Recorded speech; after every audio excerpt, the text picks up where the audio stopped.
Hi, Aarti. Thank you for joining Hi, the Mayank. call. So, Aarti, we'll just get started with a brief introduction. Yeah, so I am Aarti Manuja, and I work with early learners. It's been about 15 years since I've been researching in this field, and I've been working with these children from 0 to 6 years of age.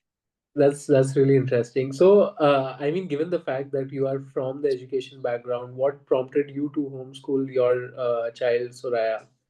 If you could hmm tell a Yeah, bit. I think the intent got set in even before she was born. Yeah, so the major reason was that I found the school system to be rather competitive. Therefore, it lacks depth of learning. It can't really go into deeper explorations if they have a syllabus to cover. These are some constraints that we have in our current education system in India, at least.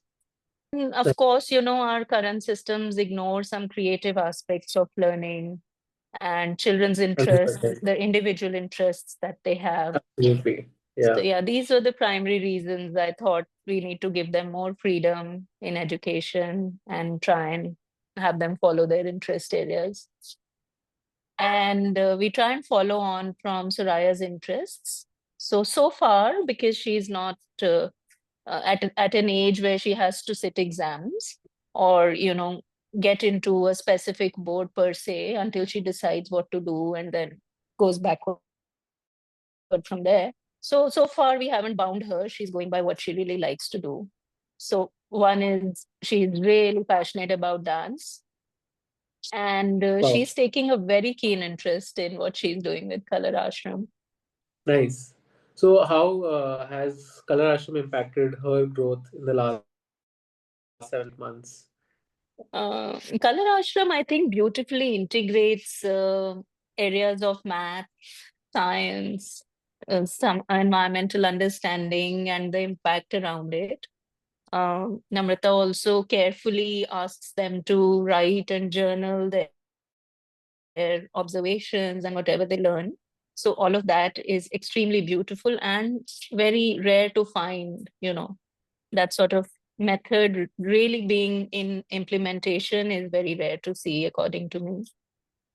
And then, uh, whatever Color Ashram does with these children is very experiential, it is immersive.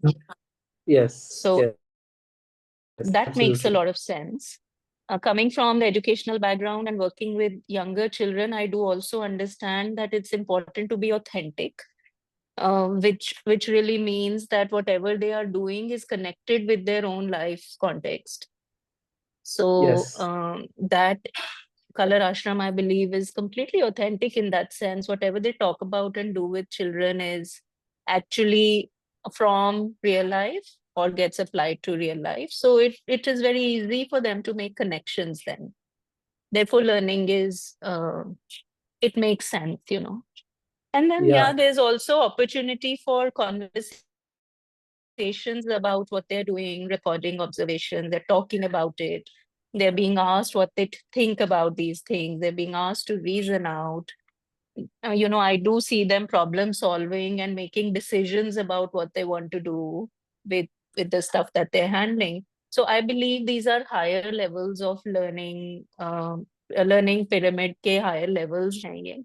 So all of it is so creative, not just rote based or knowledge or understanding based. Yeah. That's great. And like, can you think of any specific instances where whatever she has learned from Kala Ashram comes to her daily life, or like those changes? Yeah, lots actually. I think it immediately brought in a lot of focus on what we've been wearing to start with. When we go out to buy clothes, there is a certain selection of clothes which has transformed now. We were into this journey earlier on also, but Okay. this experience with Color Ashram brought in a very specific context of what you're wearing, feeling it on the body, and I think we've started to create our own clothes after many years now. one very specific example is that all our gifts have turned into these clothes and pieces and scarves and stuff that Soraya Wow, has begun to create. So if you're going to Australia and she's meeting her little brothers, she's dyeing specifically for the little one, using natural colors and natural fabrics. So whatever we want to gift now, the first thing that comes to our head is, do we have time to, convert this and gift this? So that is also beautiful. that's Another fantastic. thing that I remember happened with Soraya is that she's into coloring of hair, streaking her hair and stuff. So one day she comes and tells me, okay, those colors are harmful. So can we make natural colors to dye my hair if I want to? And until we've not been able to do that yet, but Yeah. she did realize that probably she doesn't want to streak them all over again, because there was all that talk about chemicals and how it impacts. So one last thing I would like to say here is Color Ashram is kind of taking it to another level by letting us become the source ourselves of these things. So for me, it is also very important that we try and get our resources and what we use on a day-to-day basis from the source, because there's so much of contamination and there's so many middlemen when you really go out and buy a product from the market or from the online sources. So it's important for us to get back to the source. And CA very uniquely has helped us become that source ourselves. So in that sense, creating our clothes is becoming quite a transformative journey for us. You see a change in Soraya's confidence and enthusiasm as a result from these classes. Is that something as well that has happened? She confidently shares her knowledge and understanding with children and grown-ups around us.